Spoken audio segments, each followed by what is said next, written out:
everyone. Welcome to the Shine a Light on series. Today we'll be shining a light on emerging tech for social good with Resham Khanna. Welcome, Resham.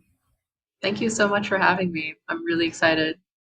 Yes, very excited to chat with you today. And to start, do you mind just giving us a brief introduction to who you are? Absolutely. So, hi everyone. I am Resham and I study cognitive science and psychology at the University of California, Berkeley. I am, however, currently on a gap year, and it's been quite a wild ride over this past year, just exploring product design and taking on projects, research, and doing internships. But I can't wait to head back to school this fall, which is an interesting thing to say. I think that's a really cool situation you're in, and not a lot of people do that. So, super cool. I'm excited to dive in. So, let's start with describing what tech for social good means. It kind of seems obvious, but maybe not to some. And I think a lot of tech companies would argue that their mission or their value is for social good, right? Like even companies like Facebook say, "Oh, we're connecting the world," which sounds very fluffy and it sounds nice and it sounds like a social good project. But what does tech for social good mean to you? I think using technology for social good and placing the emphasis on technology that is specifically contributing to social good, like that can be seen as two different things. Personally, to me, when we talk about tech for social good, um, it's extremely important to understand, empathize, and measure whether the people that you're trying to impact are being positively impacted. And just beyond being positively impacted, it's kind of like the aftertaste essentially that you leave behind. Are you treating it as more of a charity cause and going in with this intention of like being, like having this savior complex and going in trying to help people, but maybe not necessarily making them feel good about it, as opposed to using technology with this intrinsic motivation to help people. I think a lot of this also really just depends on the kind of motivations that you come in with. Um, Oftentimes, for big tech, there is this tendency to focus on social good as more of an afterthought rather than building it into your core values. But hopefully, over this past year, we've seen so many different social climate changes, and I hope that those kind of contribute to people placing that emphasis, that very required, necessary intention behind using technology for social good actively and making sure that people that they're trying to influence and the lives that they're trying to touch, those benefits and that same joy is experienced across the entire community. Yeah, no, those are all great points that you made, especially regarding the savior complex. If you sort of add these things as an afterthought later on. So I'm assuming you would suggest, and let me know if I'm wrong here, that as you come up with ideas for projects or businesses, starting up front with your values and defining those and connecting it to social good causes where you can would be better than trying to implement them later on. Is this your thought? Yeah, I think it's really important to really spend a lot of time in the research stage and try to have participatory or co-design work into your frameworks as much as possible. You can only come in with a limited experience for the people that you're attempting to design for if you're an outsider, but actively engaging and involving them in the process, and letting them, not sort of keeping up this curtain and really letting them in on this whole backstage action as you go through, whether that's the design or development process for whatever it is that you're building. You're defining your objectives and principles straight up, and that they are in line with those of the community that you have front and center in this project. That can be really helpful. Yeah, no, definitely. Thank you for that. And I know you just mentioned you took a gap year, which I think is awesome to do all these really cool projects and lots of cool work. So I wanted to give you the opportunity too to tell us about some of these projects that you've been a part of that you're comfortable speaking about, and that you're particularly passionate about whenever you're ready. Yeah, absolutely. This past year has been really interesting because I got to explore all of these different fields from health to fintech, and now very soon I'll be exploring the gaming industry as a game design intern at Electronic Arts. It's been quite a wild ride. I did spend a considerable amount of time designing an immersive VR experience for relaxation through the Oculus Start program with my teammates from Extended Reality at Berkeley. And we're looking at launching that product to the Oculus Store very soon. In fact, within a matter of a month, and a few other experiences that were um, instrumental in kind of moving me towards where I am right now were my involvement with Develop for Good, where I started as a volunteer on the UNICEF Assistive Technology team as the design lead. And now I'm working on managing other projects within Develop for Good and overseeing professional development. I also became involved with blockchain at Berkeley, where we worked on a supply chain distribution and management platform for the COVID-19 vaccines called CureTrack, which was really interesting. And I was the sole designer on the project, so there was a steep learning curve, but that's what made it so fun. I think the rest is just internships. I worked on gamification with this fintech company called BTM, gamification and new user acquisition project. Uh, and I worked there for 6 months, which was a really long time, but really fun and rewarding experience. I got to ship an application for over 350 million users, which was quite unbelievable. But yeah, and then after that, I transitioned into health tech and worked on designing accessible systems for patients and physician portals at MPHRX. Back in February, I also started the Friends of Figma Accessible Design Group as a community advocate, which has also been a really rewarding and meaningful experience. It's personally helped me learn a lot more about accessibility and created a community that I can learn and grow with. So it's been really nice hosting events and chatting with the folks on there. Nice. Very cool. Obviously, everything you're up to or have been up to is really, really cool and all unique experiences, honestly. So that's really cool that you didn't sort of like tie yourself down to a specific industry or realm. You're all over the place in a beautiful way. Thank So you. yes, of course. And I must ask, for the sake of anyone listening in, how can others get involved? Like, how can others sign up for these projects or work? How did you find the opportunities, and how did you go about applying for them? Yeah, so here's the interesting part. For those of you who might not know me, I'm actually an international student. So when I ended up taking my gap year, a very natural thing that followed was me losing my work authorization, which meant that I could no longer work or apply to positions in the United States.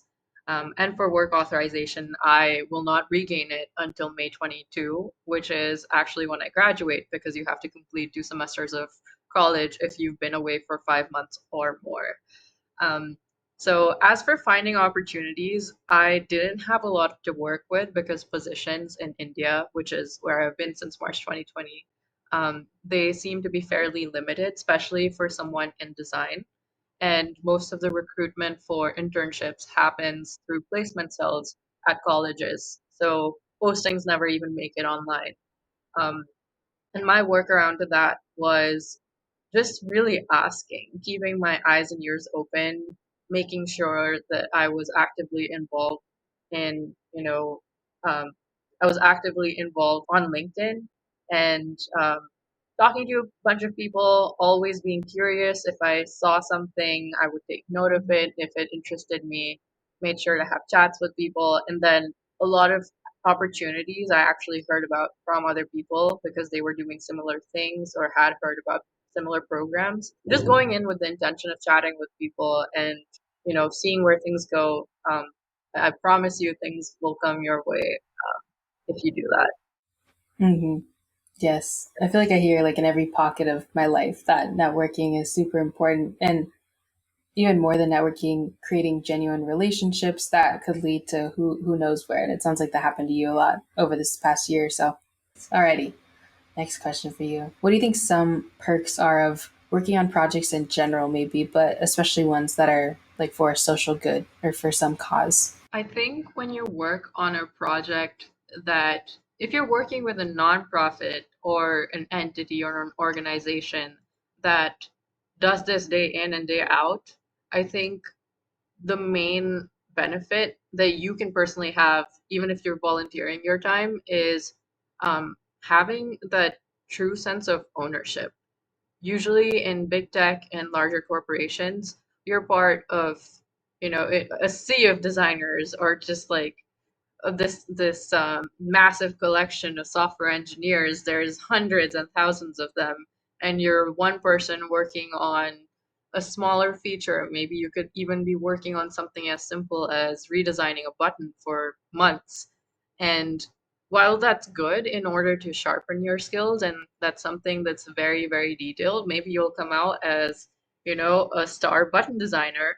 But for someone early on in their careers who really wants to make an impact and also learn and take ownership, have that opportunity to lead and explore in unfamiliar places, I would highly recommend going into positions that let you build products for social good specifically, especially if you're working with a nonprofit. Not only are they going to benefit from your skill set and the value that you add to this project, since nonprofits often don't have that sort of funding to be able to recruit senior level industry talent, but they will also let you take ownership oftentimes of whatever it is that you're building.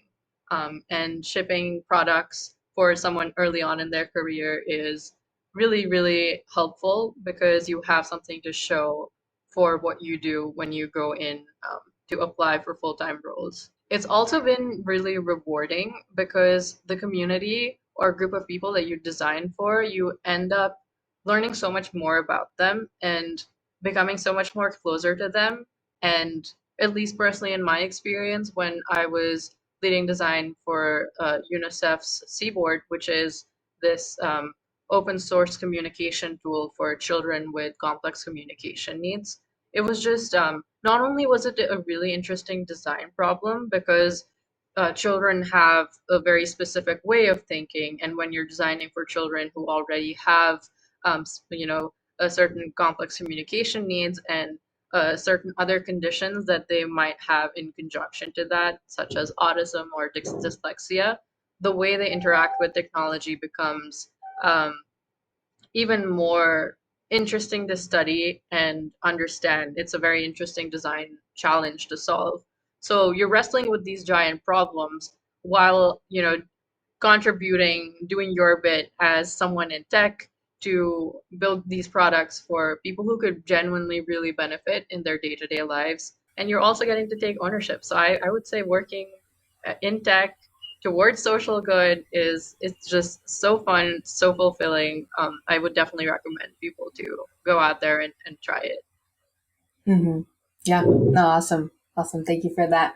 And this next question, I think, relates a lot to the first question in terms of like values based work. And if I'm not starting the project myself and I can't define those values up front, how do I know if my project is a social good project and it's actually maybe genuinely committing itself to something larger than, I don't know, superficiality or some sort of savior complex?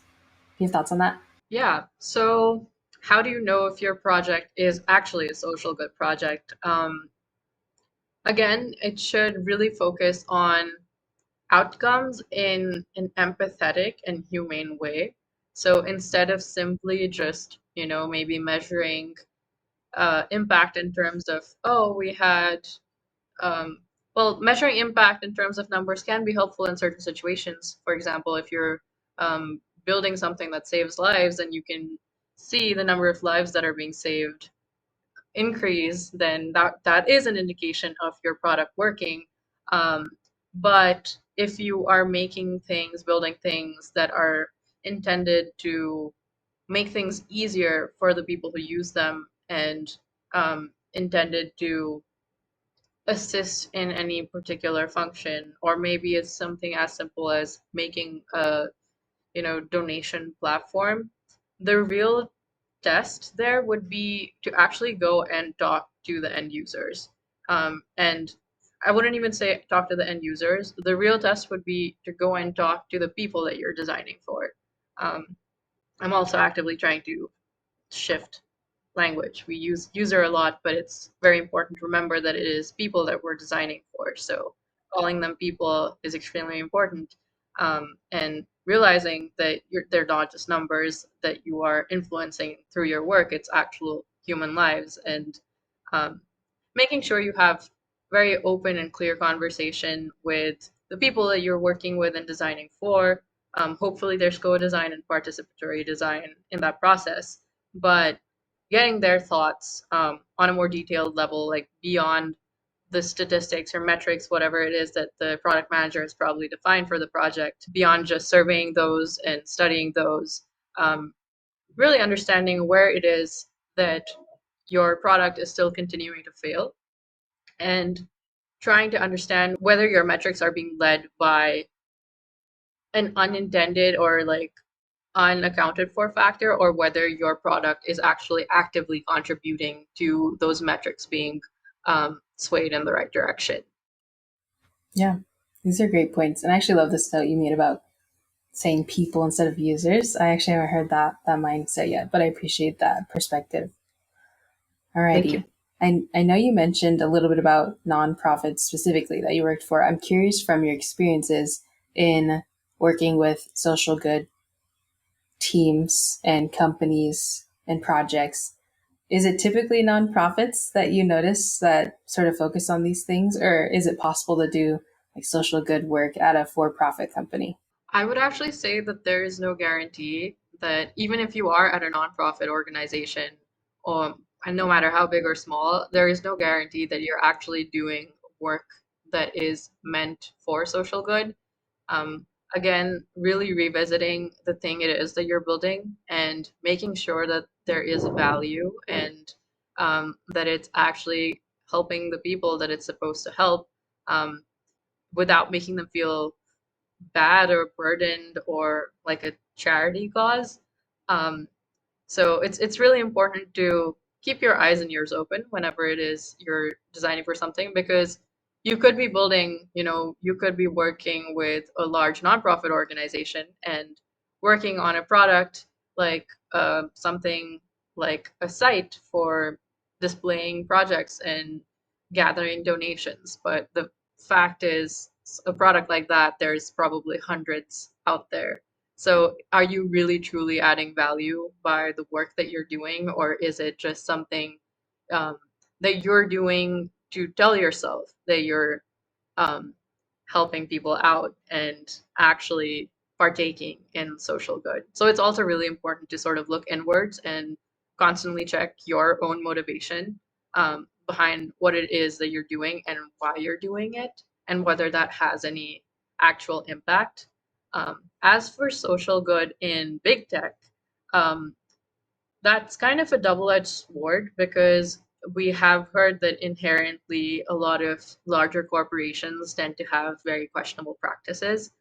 But at the same time, I do believe that you can use their presence, their capital, the kind of human talent that they have, um, and honestly, their reach as well.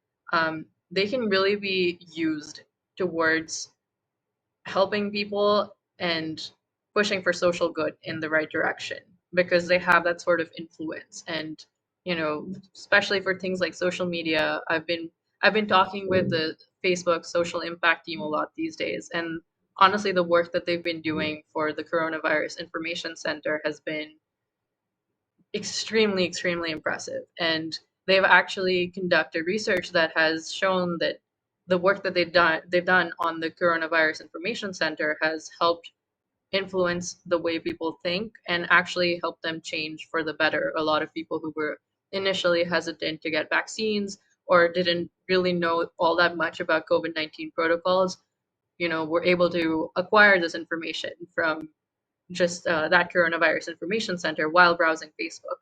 And also the work that they've been doing around fighting fake news around the COVID-19 pandemic has been also really instrumental in dispelling fake news articles that oftentimes come out and give people hazardous advice about things that they can do to help fight this pandemic. Oh, that's an awesome example. Thank you for bringing that up. And I like that you sort of laid out maybe what the audience wasn't expecting of possible Hmm. cons or situations where nonprofits might not sort of align with what you're going for in terms of intentions and what you want to deliver to the people you're building products for, and how big tech companies who maybe are sometimes more so seen in a bad light more often than nonprofits, I think, um, how they could actually do a lot of social good. So it just sounds like it depends on you as a person and the product that you're actually working on and how it's actually changing lives. Hmm. Yeah, absolutely. And, you know, as I previously mentioned, having this open, clear dialogue with the people that you're working with, it's really helpful to have access directly and being able to chat with the people that you're designing for and with, because then you're able to see their own perspectives. But then at the same time, you should also maintain that clear and open communication with the organization that you're working with, whether that's a nonprofit or whether that's a company, and the people from within that company or organization should be on the same page in understanding the motivation behind this project. And if someone else pitched this project to you, which is most likely what's going to happen for people who are early on in their careers, taking a lot of time in the initial problem space and really vetting whether this is the right problem to focus on, and whether oftentimes they'll walk up to you, oh, we have this problem, like people aren't donating enough, projects aren't getting enough exposure. So the solution is we're just going to make a website. But there's a lot in between the problem and the solution, and that those steps can often get missed when you're working at a smaller company or an organization like a nonprofit.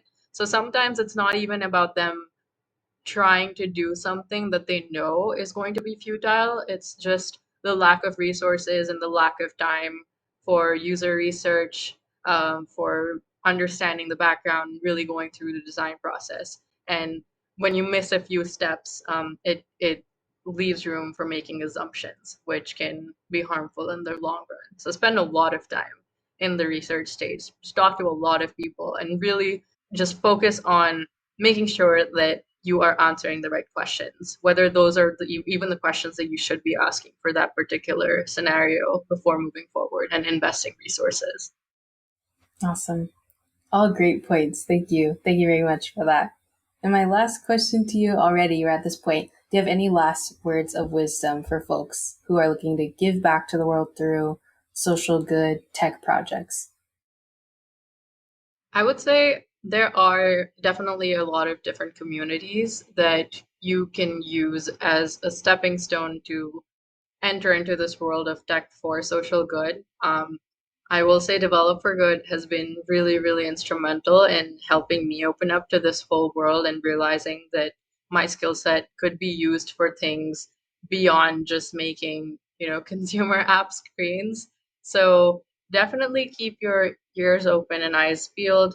Um, you can sign up for the newsletter on their website, which is developforgood.org, and they have a range of projects in all sorts of industries and all sorts of communities. So I'm sure there's something for everyone. There are also a bunch of groups that came up that are focusing on designing for um, COVID-19, and especially like contributing towards healthcare causes, since that's the kind of world that we live in right now. If you have a passion for health tech and healthcare, and you want to build things that are possibly like unique or really help change lives, save lives, I would recommend that you go out there and look for volunteering portals on the internet for the pandemic if you want to contribute to that cause.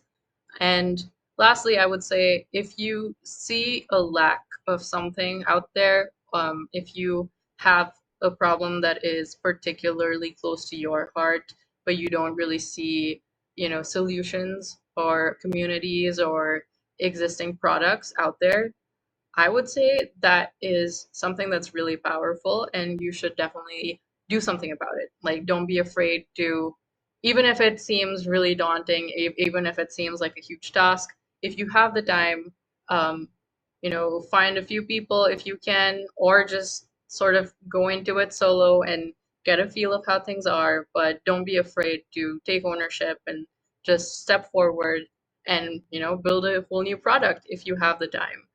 It will be challenging, but I will also say that it will help you become so much better at whatever it is that you do. There are also a bunch of groups that came up that are focusing on designing for um, COVID-19, and especially like contributing towards healthcare causes, since that's the kind of world that we live in right now. If you have a passion for health tech and healthcare, and you want to build things that are possibly like unique or really help change lives, save lives, I would recommend that you go out there and look for volunteering portals on the internet for the pandemic if you want to contribute to that cause. And lastly, I would say if you see a lack of something out there, if you have a problem that is particularly close to your heart, but you don't really see, solutions or communities or existing products out there, I would say that is something that's really powerful, and you should definitely do something about it. Like, don't be afraid to, even if it seems really daunting, even if it seems like a huge task, if you have the time, um, find a few people if you can, or just sort of go into it solo and get a feel of how things are. But don't be afraid to take ownership and just step forward and, build a whole new product if you have the time. It will be challenging, but I will also say that it will help you become so much better at whatever it is that you do. Definitely. Well, that inspired me. I feel like I should sign up for more immediately. Thank you so much for joining me today. This is an awesome conversation. Yeah, And thank you so much for having me. I had a great time chatting about all of this, and it really got me thinking as well, just about the things I do. And, it's always good to kind of recheck where you are, your intentions, and reflect. Yes. Yeah, no, definitely. And to anyone tuning in, thank you for joining us. As always, at Opal, we shine brighter together, and we'll see you next time.